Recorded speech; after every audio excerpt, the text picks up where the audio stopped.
구약성경 말라기 4장 2절 말씀입니다. 구약성경 말라기 4장 2절 말씀 제가 봉독해 드리겠습니다. 내 이름을 경외하는 너희에게는 공의로운 해가 떠올라서 치료하는 광선을 비추리니 너희가 나가서 외양간에서 나온 송아지같이 뛰리라. 아멘. 남녀노소를 불문하고 공통적인 것 중에 하나가 뭐냐면 각자에게 나름대로의 그 고민, 염려, 걱정거리를 안고 살아간다라는 겁니다. 어린아이는 어린아이 나름대로, 또 연세가 있으신 분은 연세 있으신 그 연령에 맞춘 나름대로의 그런 고민과 걱정거리를 살아가고 있는데, 그런데 그 문제들이, 그 절박한 문제들이 해결되면 살 것 같은데 얼마 지나지 않아 또 다른 문제가 새롭게 또 찾아온다라는 거죠. 그러니까 문제가 사실은 끊임이 없는 게 어쩌면 우리의 삶이 아닌가 생각이 듭니다. 한국의 입시 제도를 기준으로 말씀을 드리면 이제 고등학생들이 이제 대학에 들어가기 위해서 얼마나 잠도 제대로 못 자고 이제 공부를 열심히 하겠습니까? 부모님들도 위해서는 이제 신경이 곤두세워 있는 그런 상황인데, 고3의 가장 큰 고민거리, 걱정거리는 무엇일까요? 정말 수능을 잘 봤으면 좋겠다. 원하는 대학에, 원하는 학과에 잘 지원해서 탈 없이 들어가면 좋겠다. 정말 열심히 노력을 잘해서 그 원하는 대학에 들어갔습니다. 그 대학에 들어갔으면 소원이 없겠다라고 얘기했다라는 이 소원이 없다라는 말은 무엇을 내포하는 것일까요? 정말 행복할 것 같아. 더 이상 바람이 없을 것 같아.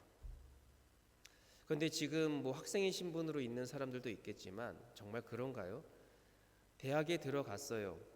거기에서 더 이상 이제 너무 행복할 것 같습니까? 아닙니다. 거기서 또 치열한 경쟁, 또 많은 시험 때문에 고민을 해야 되고, 또 끊임없는 과제를 통해서 밤을 새야 하는 일들이 너무나도 많아요. 너무나도 힘듭니다. 내가 정말 졸업을 잘할 수 있을까? 무사히 졸업을 잘하면 좋겠다라는 또 다른 소원이 생기게 되죠. 그래서 정말 나름대로 훌륭한 성적으로 대학을 잘 졸업했습니다. 행복할까요? 또 다른 문제가 찾아옵니다. 무슨 문제가 찾아올까요? 취업의 문제. 내가 원하는 직장이 딱 들어가요. 또 들어갔습니다. 정말 행복해. 난 드디어 이제 탄탄한 모 기업의 직장인이야. 거기서 실적의 문제, 승진의 문제, 또 고민을 하게 되면서 그와 더불어 찾아오는 거는 또 결혼의 문제까지도 이제 고민을 하게 되죠. 내가 사랑하는 사람과 결혼할 수 있을까? 그래서 그 사람을 위해서 배우자를 놓고 간절히 기도해서 결혼을 또 했습니다. 정말 행복할까요? 더 이상 소원이 없을까요? 또 다른 문제가 생깁니다. 자녀를 낳고 자녀 양육에 대한 고민들. 그래서 아이도 나름대로 혼자 자립할 수 있을 정도로 다 키웠어요. 이제 나만의 인생, 어느 정도 안정감 있는 나의 삶을 잘 살 수 있을까? 정말 그럴까요? 한국에서 이제 어르신들을 가끔 신방할 때 보면 그 어르신들의 대부분 똑같은 기도 제목이 있어요. 그게 뭐냐면 자식을 위한 기도 제목인데, 우리 자식이 좋은 대학에 들어갈 수 있게 해주세요. 이전에는 자기가 좋은 대학을 들어가는 게 소원이었다라고 한다면, 이제는 자식의 대학을 위해서, 자식의 취업을 위해서, 자식의 결혼을 위해서 또 다른 고민의 문제를 안고, 그러니까 우리는 죽을 때까지요, 사실 고민 없이 살지는 못할 것 같습니다. 다양한 방법, 또 다양한 상황 속에서 색다른 고민과 염려를 우리는 늘 안고 살아간다라는 거예요. 이런 내용만 봤을 때 그렇게 힘든 인생을 뭐하러 사냐라고 생각할 수도 있겠지만, 사실 우리는 행복한 순간들이 더 많습니다. 고민만 하고 고민에 집중하다 보니까 우리는 행복한 순간을 놓치고 살 때가 사실 너무나도 많다라는 거예요. 분명히 기억하시기를 바랍니다. 지금 이 순간에 여러분들은 너무나도 행복한 사람들입니다. 할렐루야. 그 행복한 삶 가운데 일부 고민과 염려가 있는 것이지, 여러분들은 결코 늘 고민과 염려만 안고 살아가는 사람이 아니다라는 사실을 여러분들 기억하셔야 됩니다. 어쨌든 인생 전체를 돌아가다 보면 우리는 문제없는 시기가 없습니다. 지금 내가 살고 있는 현실도 때로는 너무 힘들게 느껴질 거예요. 해결할 많은 문제들. 그래서 옛날에는 못 살 때, 옛날 이제 한국은 참 못 산 70년대, 80년대 초반까지는 참 못 살았잖아요. 그때 사람들의 가장 큰 고민은 뭐였냐면 어떻게 하면 잘 먹고 잘 입고 잘 살 수 있을까? 기본적인 이 의식주에 대한 문제에 대한 고민이 참 많았습니다. 그래서 그것이 가장 우선이었기 때문에 이 웰빙이라는 말이 참 유행처럼 번졌어요. 잘 살아보자. 그러나 지금은 이제 그게 문제가 되지 않습니다. 물론 여전히 못 먹는 문제로 힘들어하는 분도 더러 계시지만 나라 전체적으로 봤었을 때 먹는 문제, 입는 문제로 크게 고민하는 사람은 별로 없어요. 하지만 지금은 관계 때문에 혹은 내면 정서적인 정신적인 문제 때문에 힘들어하는 사람이 참 많이 있습니다. 그래서 과거보다 이 정신과 약을 먹는 사람들이 참 많대요. 우울증으로 고생하는 사람들이 참 많다고 합니다. 그래서 상처 속에 사는 사람들이 너무나도 많다 보니까 요즘은 치유와 회복을 바라는 이 힐링이 강조되고 있는 시기입니다. 회복되어지는 것. 한때 이 젊은 청년들 사이에서 열풍을 일으켰던 책이 있습니다. 김난도 교수가 쓴 이 아프니까 청춘이다 라는 책입니다. 그러니까는 청춘의 아픔은 잔인하지만 그 속에 아름다움과 희망이 담겨 있다라는 격려가 담긴 내용의 책들입니다. 그래서 이 말은 청년이니까 그래도 감당할 수 있다라는 이런 의미가 내포되어 있죠. 그런데 요즘 청년들이 살기가 너무나도 극복하고 또 취업난들이 너무나도 치열하다 보니까 너무 힘든 거예요. 이런 아픔과 상처들이 대두되기 시작하는데 회복의 기미가 보이지 않는 거죠. 그래서 자신의 어떤 현실을 좀 비관하듯이 안타까운 말들이 인터넷상에 댓글로 많이 담겨집니다. 그러면서 아프니까 청춘이다라는 이 말은 시대의 망언이다. 우리 청년의 실적을 과연 알고 하는 말인가? 그 말에 동조한 사람이 너무 많다라는 거죠.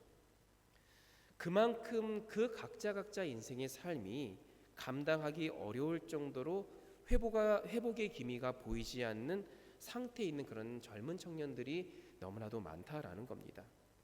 물론 그 댓글과 그 말에 동조하는 사람이 청년 전체를 대표한다라고는 말할 수 없습니다. 여전히 그 책을 통해서 위로받고 격려받는 청년들이 너무나도 많습니다. 그러나 한편으로는 이런 어두운 그늘 속에 탈출구 없이 자신의 삶을 비관적으로 바라보는 사람도 여전히 많다라는 거예요. 근데 사실 이것은 비단 청년들의 문제가 아니라 우리 어른들, 장년들도 마찬가지고 어린아이들도 마찬가지입니다. 약간의 온도의 차이는 있겠지만 그들 나름대로 힘들고 어려운 문제들이 참 다들 안고 있다라는 거예요. 나름대로의 까마득한 터널을 지나가고 있는 사람이 참 많습니다. 끝이 어디인가? 지금의 이 삶을 언제 청산할 수 있을까? 내가 사는 게 사는 것 같지 않다. 자신의 삶을 너무나도 한탄하면서 인생 자체를 회의적으로 바라보는 사람들이 너무나도 많이 있다라는 겁니다. 나에게 회복의 이런 치유의 기회조차 과연 올까? 결코 올 것 같지 않다라는 거죠. 그 김주환 교수가 쓴 이 회복 탄력성이라는 책이 있습니다. 이 회복 탄력성이라는 말은요, 이제 영어로 이제 리질리언스라고 이제 말을 하는데, 이 심리학 용어예요. 그러니까는 말 그대로 탄력성이라는 말 자체가 원래의 자리로 이제 되돌아온다라는 거죠. 그런데 이 말은 심각한 삶의 도전에 직면하고서도 다시 일어설 뿐만 아니라 심지어 더욱 풍부해지는 인간의 능력을 말하는 겁니다. 즉 인간의 능력 중 하나가 이 스프링처럼 언제든지 다시 튀어올 수 있는 그런 탄력이 있다라는 거예요.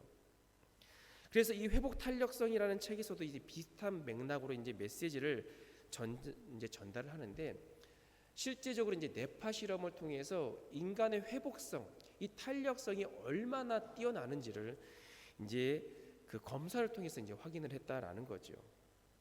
그러면서 부연 설명이 뭐냐면, 역경으로 인해 밑바닥까지 떨어졌더라도 강한 회복 탄력성으로 뛰어오르는 사람들의 대부분의 경우는 원래 있었던 위치보다 더 높은 곳으로 올라간다. 이것이 우리 인간이 가진 잠재되어 있는 능력이라는 겁니다. 따라서 불행한 사건이나 그 어려운 역경에 대해서 어떠한 의미를 부여하고 내가 감당하느냐에 따라서 그것이 불행해지기도 하지만 반대로 이전보다 더 행복할 수 있는 계기가 될 수 있다라는 겁니다. 그러면서 그 책에 마음에 드는 문구가 하나가 있었습니다. 이제 성공이라는 거에 대해서 언급을 하는데, 성공이라는 것은 실패나 좌절이 없는 사람이 누리는 것이 아니라 역경과 시련을 잘 극복해낸 사람들에게 주어지는 바로 선물 같은 것, 이것을 성공이라고 정의하고 있더라고요. 그러면서 저는 문득 이런 생각이 들었습니다. 회복 탄력성이라는 말을 나의 삶 속에 그 의미를 부여하면 나에게 더 이상의 기회는 없다는 생각, 혹은 이제 끝이라는 생각을 갖지 않고 기대하는 마음을 가질 수 있겠구나. 지금은 내가 움츠려 있지만 언제든지 원래의 자리를 돌아오면서, 우리가 용수철을 한번 누르면은요, 작아졌다가 원래의 자리로 데려오는 게 아니라 오히려 점프를 하고 높이 뛰는 것을 이제 볼 수가 있을 거예요. 나에게 그런 회복 탄력성의 능력이 잠재되어 있다고 한다면, 지금은 내가 움츠러들고 있겠지만 언젠가는, 아니 조만간은 내가 기대 이상으로 뛰어오는 날이 있겠구나. 그런 기대하는 마음이 생길 것 같더라고요. 이 자리는 우리 모두가요, 그렇게 존귀한 자임을 여러분들 기억하시기를 바랍니다. 하나님께서 우리 각자에게 그렇게 말씀하셨어요. 내가 너를 보배롭고 존귀하게 여기노라.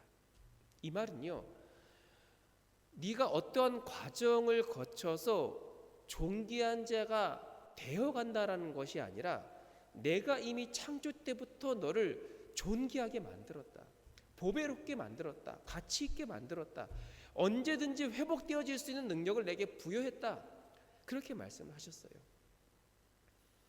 여전히 우리가 살아가는 인생이 고난의 연속인 것 같지만 눈에 보이는 그 현상이 다가 아니라 우리에겐 여러분들 더 크게 뛰어올릴 수 있는 그런 잠재력, 그 탄력성이 있음을, 하나님께서 우리를 그렇게 만드셨음을 여러분들 기억하시기를 간절히 바랍니다.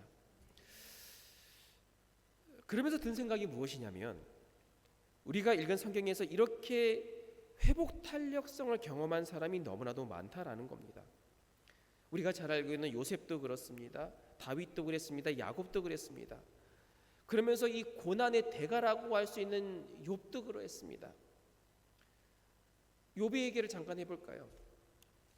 오늘날로 비교해보면 번창했던 사업이 갑자기 부도가 나서, 더구나 가족도 다 잃고 엎친 데 덮친 격으로 자신은 불치병까지 얻은 사람이었어요. 길거리에 내앉은 사람의 그런 위치에 있는 거예요. 그러자 주변의 모든 사람들이 그에게 질책을 합니다. 네가 똑바로 살지 않아서 그렇지 않느냐. 자신이 의지해야만 했던 아내마저도 자신을 거의 잘못했다라고 질책을 하면서 안타깝게 불쌍하게 바라보는 것이 아니라 마치 정말 보기 싫다라는 심정으로 아내마저 자신을 대하는 이 욥의 심정은 여러분들 어떠했을까요? 정말 말 그대로 비참한 상황이었습니다. 세상에 누가 여러분들 그러한 상황을 무덤덤하게 견뎌낼 수 있을까요? 그러나 모두가 끝이라고 여길 수밖에 없는 그런 절망적인 상황, 어쩌면 자기 자신 스스로도 포기할 수밖에 없는 그런 상황이었지만 욥은 마침내 믿음으로 극복했고 놀랍게 회복되었습니다. 성경의 말미에 보면은요, 이 욥이 이전에 가졌던 것보다 갑절의 은혜를 더해 주셨다라고 이제 표현을 하고 있는데, 이 말이 뭡니까? 회복에서 그친 것이 아니라 그 탄력으로 인해서 이전보다 더 이상의 것을 하나님이 은혜를 주셨다라는 것을 우리는 욥을 통해서 알 수가 있어요. 근데 여러분, 이것은 욥이라는 사람이 특별나서 가능한 것이 아니라 하나님이 지으신 보배롭고 존귀한 우리이기 때문에 여러분들 가능하다라는 거예요. 그러니까 그 은혜는 특정한 사람에게 있는 게 아닙니다. 하나님이 지으신 바되 나 스스로가 하나님의 사람임을 인정하고 살아간다고 한다면 우리는 모두는 이전보다 더 뛰어넘을 수 있는 은혜를 공급받을 수 있는 자격이 있음을 여러분들 기억하시기를 바랍니다. 이 자리에 모인 우리 모두 한 사람 한 사람 그런 회복 탄력성을 경험하지 못할 이유가 결코 없다라는 거예요. 그렇다면 우리는 일어나 한 번쯤 이런 질문을 던질 수 있을 것입니다. 그러면 욥과 나와의 차이는 무엇일까? 그 힘의 근원은 어디에서 오는 것일까? 우리가 오늘 본문의 말씀을 한번 보기를 원합니다. 4장 2절 말씀인데 제가 읽어드리겠습니다. 내 이름을 경외하는 너희에게는 공의로운 해가 떠올라서 치료하는 광선을 비추리니 너희가 나가서 외양간에서 나온 송아지같이 뛰리라. 무슨 말입니까? 하나님이 우리를 치료하시어서 우리가 절망을 딛고 다시 일어나서 갇혀있고 억압 속에 있는 그 외양간에 있는 송아지가 풀려난 것처럼 뛸 수 있도록 도우시는 분이라는 거예요. 이 말입니다. 여러분, 우리 인생의 짐의 무게는 하나님이 은혜를 끼치는 데 결코 중요하지가 않습니다. 하나님이 도우시기만 한다면 우리는 언제든지 용수철처럼 뛰어오를 수 있습니다. 완전 바닥이라고 여긴 나의 인생, 더 이상 소망이 없고 내 인생은 절망의 연속이다라고 단정짓고 싶은 그런 인생이라 할지라도 언제든지 뛰어오를 수 있고 어떤 희망도 없을 것 같은 나의 현주소가 화려한 삶의 시작이 될 수 있다라는 거예요. 우리는 그것을 믿으셔야 됩니다. 그런데 여기서 우리가 기억해야 될 것은 뭐냐면 그런 하나님의 도우심의 전제 조건이 있다라는 거예요. 바로 우리가 이 문제를 사실은 해결해야 됩니다.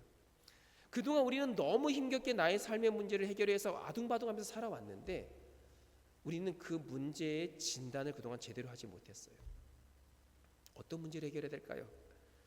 자, 다시 말씀을 보면 그 전제가 뭐냐면 내 이름을 경외하며 그 결과가 뭡니까? 외양간에 나온 송아지같이 뛰리라. 그러니까 우리가 하나님을 경외한다고 한다면 우리는 그 탄력성 회복 넘어서 그 이상의 것을 누릴 수 있다라는 거예요. 근데 여러분들 경외라는 말이 무엇입니까? 우리가 일반적으로 아는 것이 뭐 두려워하다, 무서워하다라는 의미가 있지만 사실 더 정확한 표현은 뭐냐면 공경하기 때문에 두려워한다라는 거예요.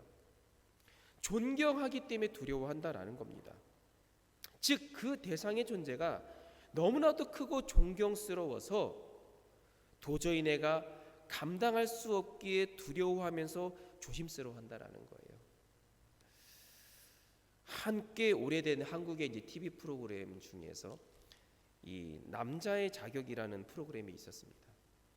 거기서 이 넬라 판타지아라는 곡을 몇 주간에 걸쳐서 이제 완성을 하게 되는데, 다양한 표지선에 있는 사람들이 하나의 이제 합창단을 만들었어요. 그래서 거기에서는 뭐 배우도 있었고, 뭐 가수도 있었고, 그리고 뭐 개그맨도 있었고, 뭐 다양한 사람이 사실은 있었습니다. 그러면서 수많은 우여곡절 끝에 마지막에는 정말 눈물이 날 정도로 감동적이었는데, 그때 그 합창단을 지휘한 사람이 누구였냐면 바로 그 음악 감독이었던 바로 박할린 씨였습니다. 아까도 언급한 처럼 이 다양한 직업군에 모인 사람들도 친한 사람들이 많이 모이다 보면 좀 진지성을 좀 진중하지 못하고 약간 막 장난스러운 일들이 참 많이 일어날 텐데, 그 박할린 씨가 앞에 딱 서게 되면 그 눈빛이 정말 매서웠고, 그 장난치기 좋아하던 개그맨들도 움츠려서 아무 소리도 못하고 그런 모습들을 이제 보여지더라고요. 박할린 씨가 버럭 화를 내서가 아닙니다. 무조건 지적해서가 아니에요. 음악에 대한 열정, 그에 대한 카리스마, 거기에서 나온 눈빛과 그 교수 방법에 그 어느 누구도 토를 달 수 없었던 것, 어떻게 보면 위축되어 볼 수도 있겠지만 거기에는 존경과 인정의 마음이 담겨 있기 때문에 그들은 그렇게 무서워 보일 수밖에 없었던 것입니다. 하나님을 경외한다라는 말이 바로 이런 말입니다. 무서운 하나님, 두려운 하나님이 아니라 우리를 사랑하는 그 열정을 우리가 알기에, 그 뜻을 존중하기에, 우리는 그 사람의 위압감 앞에서 우리는 그 어떠한 토도 달 수 없다라는 겁니다. 그래서 그분 말씀에 예라고 순종할 수밖에 없다라는 거예요. 우리는 그분을 그렇게 인정해야 된다라는 겁니다. 여러분들은 하나님을 어떻게 인정하십니까? 그리고 어떻게 존중하고 계십니까? 우리가 말씀 한번 같이 보기를 원하는데, 잠언 3장 6절 말씀입니다. 잠언 3장 6절 말씀, 여기 본문에 띄어 있는데 우리 한번 읽도록 하겠습니다. 시작. 너는 범사의 그를 인정하라. 그리하면 내 길을 지도하시리라. 아멘. 자, 여기에서 인정이라는 말이 뭘까요? 하나님은 최고입니다, 뭐 이런 의미일까요? 물론 하나님을 그렇게 우리가 인정할 수도 있겠지만, 여기서 말하는 인정이라는 것은 하나님께 영광을 돌리는 것을 의미하는 겁니다. 이 말은 다른 말로 무엇이냐면 감사라는 거예요. 하나님, 오늘 제가 이렇게 살 수 있는 것은 바로 하나님 덕택입니다. 하나님 인정합니다. 나를 얼마나 사랑하고 아끼시는지 인정합니다. 나를 위해 그동안 수고한 노고를 제가 압니다. 감사합니다. 하나님을 향한 감사가 바로 우리를 향한 하나님의 마음을 인정하는 것입니다. 그런데 우리는 어떻습니까? 감사가 너무나도 인색해요. 우리가 인색한 이유가 무엇일까요? 자주 감사하지 못한 이유가 무엇일까요? 우리는 일상을 너무 당연시 여기기 때문에 그렇습니다. 주일 아침을 맞이하여서 오늘 이 예배당에 나온 이 순간이 사실 우리는 감사와 감격에 넘쳐야 되는데 그냥 마치 당연하게 여겨요. 우리가 또 불평이 많은 이유가 뭔지 아십니까? 내가 감사의 조건을 정해놓고 있기 때문입니다. 그 조건에 부합하지 않으니까 우리는 불평하고 원망하는 거예요. 그러다 보니까 우리는 감사할 여력이 없습니다. 하나님을 인정할 여유가 없는 거예요. 그러다 보니까 우리가 어떻게 하나님을 인정하며 살 수 있겠습니까? 근데 우리가 읽은 이 잠언 말씀에 보면 너는 범사에, 즉 모든 일에 하나님을 인정하라는 겁니다. 작은 것 하나, 나는 절망적이라고 여기는 그 순간에도 우리는 여러분들 하나님을 인정할 줄 아는 그런 신앙 고백으로 살아갈 수 있는 여러분들 되기를 간절히 소원합니다. 자, 우리 따라합시다. 하나님, 나에게 오늘이 있게 하신 것 감사합니다. 하나님, 예배할 수 있음에 감사합니다. 하나님, 귀한 공동체를 허락하시니 감사합니다. 하나님, 하나님을 아버지라 부를 수 있으니 감사합니다. 이게 당연한 걸까요? 아니에요. 하나님이 우리에게 은혜로 베푸신 것입니다. 우리는 그것을 인정하며 살아야 된다는 거죠. 지금도 충분히 감사한 일들로 둘러싸여 있음을 여러분들 기억하시고 범사에 하나님을 그렇게 인정하며 나아가는 우리 모두가 될 수 있기를 간절히 원합니다. 그럴 때에 어떠한 일이 생긴다고 합니까? 나의 길을 지도하신다라고 말씀하고 있어요. 나의 잘못된 방향을, 나의 잘못된 육체를, 나의 아픈 상처를, 나의 막힌 문제를 지도해 주신다라는 거예요. 어떻게 지도해 주십니까? 막힌 것을 뚫어주시고 잘못된 방향을 올바른 방향으로 바로잡아 주시고 나의 비어있는 곡식 창고를 채워주시고 나의 상한 육체를 어루만져 주신다라는 거예요. 그동안 나를 물러왔던 그렇게 다양한 문제들로부터 해방된다라는 겁니다. 그것을 오늘 본문에서 어떻게 표현을 하고 있습니까? 외양간에서 나온 송아지같이 뛰리라. 그 전에 송아지의 모습은 어떠했을까요? 갇혀 있었습니다. 억압되어 있었습니다. 통제가 있는, 제압이 있는, 자유가 없는. 그것이 오늘날 무엇을 의미합니까? 좌절과 절망의 구더기 안에 갇혀 있는 우리의 모습이 외양간의 송아지라는 겁니다. 그런데 그런 우리가 치료하시는 하나님을 만나면, 그분을 경외하고 그분을 인정하면, 그래서 그분께 감사하면 우리에게 공의로운 해가 떠올라서 우리는 힐링되고 비로소 외양간을 나온 송아지처럼 기뻐 뛸 수 있다라는 겁니다. 말씀을 정리하겠습니다. 사도행전 3장의 말씀에 보면 이 성전 앞에서 구걸하던 이 안진뱅이가 나옵니다. 성경에서 표현하기를 이미 태어나면서부터 걸을 수 없었던 자라고 표현을 하고 있습니다. 그런 그의 삶은 세상 역시도 안타깝게 바라보지만 자기 스스로도 그런 삶을 안타깝게 바라봅니다. 그냥 그런 삶을 인정한 거예요. 걸을 수 없는 사람, 불행한 사람, 희망이 없는 사람.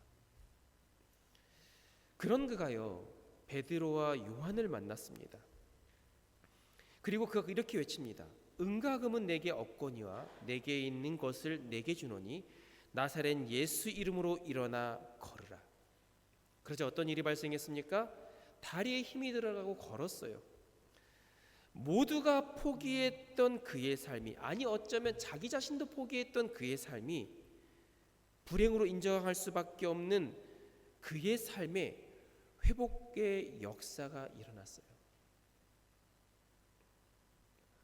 은과 금은 내게 없거니와, 은과 금은 뭡니까? 세상이 바라보는 감사의 조건입니다. 여러분들이 기준으로 세운 감사의 조건이에요. 잠시나마 걱정을 덜어줄 수 있는 아주 단기적인 만족입니다. 그 안진뱅이 입장에서는 은과 금이 다 떨어지면 어떻습니까? 또 다시 구걸해야 돼요.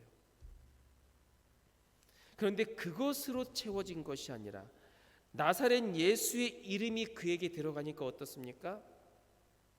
걸을 수 있었더라. 다시 말하면 단기적인 회복, 단기적인 만족이 아니라 장기적인, 아니 영원한 회복이 그에게 이루어진 것이죠. 이 자리임은 우리 모두가 그런 기쁨과 회복을 누릴 수 있기를 원합니다. 모두가 포기한다고 해서, 모두가 안타깝게 본다고 해서, 모두가 단정짓는다고 해서 우리 하나님은 살아계시기 때문에 그분이 나를 치료하시면 갇혀있는 나의 삶이 자유함을 얻을 수 있다라는 것. 우리는 믿음으로 기억하시길 바랍니다. 그러기에 그분을 존중하십시오. 그리고 인정하십시오. 그리고 감사하는 삶을 살 수 있기를 간절히 소원합니다. 우리 시간 함께 말씀을 생각하면서 우리 통성으로 기도하기를 원합니다. 하나님,